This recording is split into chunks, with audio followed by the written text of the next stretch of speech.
Hello दोस्तों, मेरा नाम डॉक्टर शैल है और हम बात करने जा रहे हैं प्याज के रस के बारे में। आप में से कई लोग शायद प्याज के रस को इस्तेमाल करने का सोचते हो, शायद कर भी चुके हो हेयर लॉस के लिए। और कुछ लोग जो प्लान कर रहे हैं वो शायद सोचते हो क्या ये काम करेगा, और अगर करेगा तो कितना लगाना चाहिए, किस इंडिकेशन में काम करेगा, क्या हर तरह का हेयर लॉस एक जैसा होता है, सब में काम करेगा, या कोई खास इंडिकेशन है जिसमें ये काम कर सकता है, और क्या साइंस है इसके पीछे, कैसे ये काम करता है। इस वीडियो को आखिर तक देखिए और आप ये सब खुद जान जाएंगे। अगर अभी तक आपने हमारे चैनल को सब्सक्राइब नहीं किया है तो सब्सक्राइब कीजिए और बेल आइकन को प्रेस करना तो बिल्कुल मत भूलिएगा।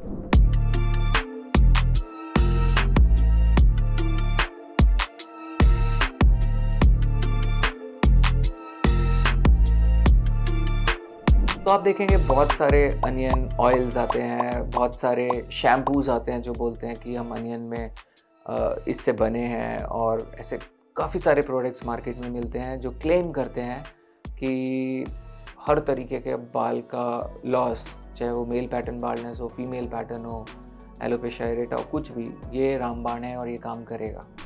तो आप कंफ्यूज तो ज़रूर होते होंगे इसको देखकर। तो चलिए ये काम कैसे करता है जानने की कोशिश करते हैं। अनियन जूस के अंदर सल्फर काफ़ी मात्रा में रहता है जो कि एक अमाइनो एसिड का कंपोनेंट होता है, और ये अमाइनो एसिड्स मिलकर प्रोटीन बनाते हैं, जैसे कि केराटिन, जो कि एक बहुत इम्पॉर्टेंट प्रोटीन है हेयर के स्ट्रक्चर में। तो जब ये बनता है तो जाहिर है कि हेयर को एक स्ट्रेंथ मिलती है, और ये कोलेजन बनाने में भी हेयर के अंदर काफ़ी हेल्पफुल रहता है सल्फ़र। तो हालांकि ये डाउटफुल रहता है कि जब आप अनियन जूस को लगाते हैं सर पे तो वो कितना एब्जॉर्ब होगा और वो सल्फ़र आपके बॉडी में, और कितना वो अमाइनो एसिड प्रोडक्शन को कंट्रीब्यूट करेगा। बट हाँ, ये एक पॉसिबल मैकेनिज़्म रह सकता है। दूसरा पॉसिबल मैकेनिज़्म होता है इरिटेंट एक्शन, यानी कि ये एक वेज़ोडाइलेटर का काम करता है, इरिटेट करता है स्किन को, और उस इरिटेशन के चलते वहाँ पर ब्लड सर्कुलेशन बढ़ता है, जिससे कि ज़्यादा मात्रा में न्यूट्रिएंट्स वहाँ पहुँचते हैं और हेयर ग्रोथ को इम्प्रूव करते हैं। एक और इम्पॉर्टेंट प्रॉपर्टी इसकी रहती है एंटीबैक्टीरियल।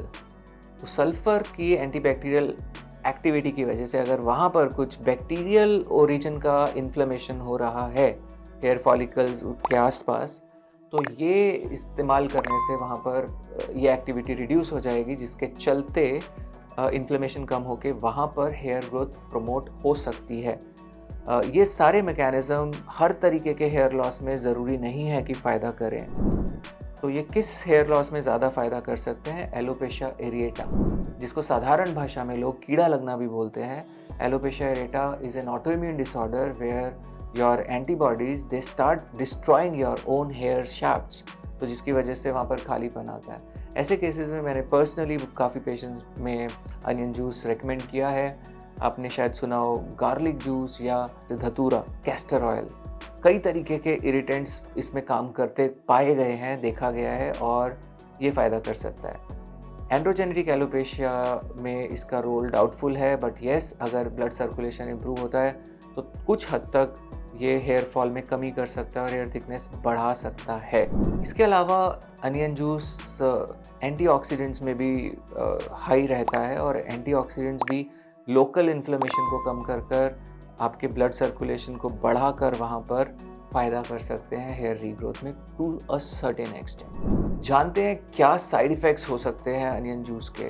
ऑब्वियसली ये इरिटेंट है तो काफ़ी ज़्यादा इचिंग, बर्निंग, रेडनेस, तो इरिटेंट एक्शन को बहुत ज़्यादा प्रिडिक्ट नहीं किया जा सकता, तो सीधा कभी इसको सर पे ना लगाएं। पहले कान के पीछे थोड़ा सा मात्रा में लगाकर देख लें कि आपको कोई बहुत सीवियर इरिटेशन तो नहीं हो रही है।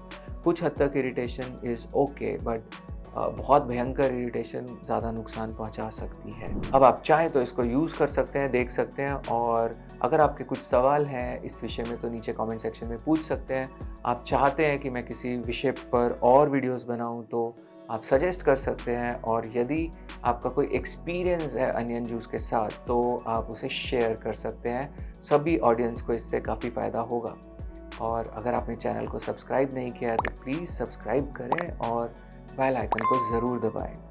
और डिटेल में जानकारी लेने के लिए आप हमारे ब्लॉग्स देख सकते हैं, वेबसाइट को विज़िट कर सकते हैं www.satyahairsolutions.com। इसी के साथ विदा लेते हैं। Thank you, love yourself.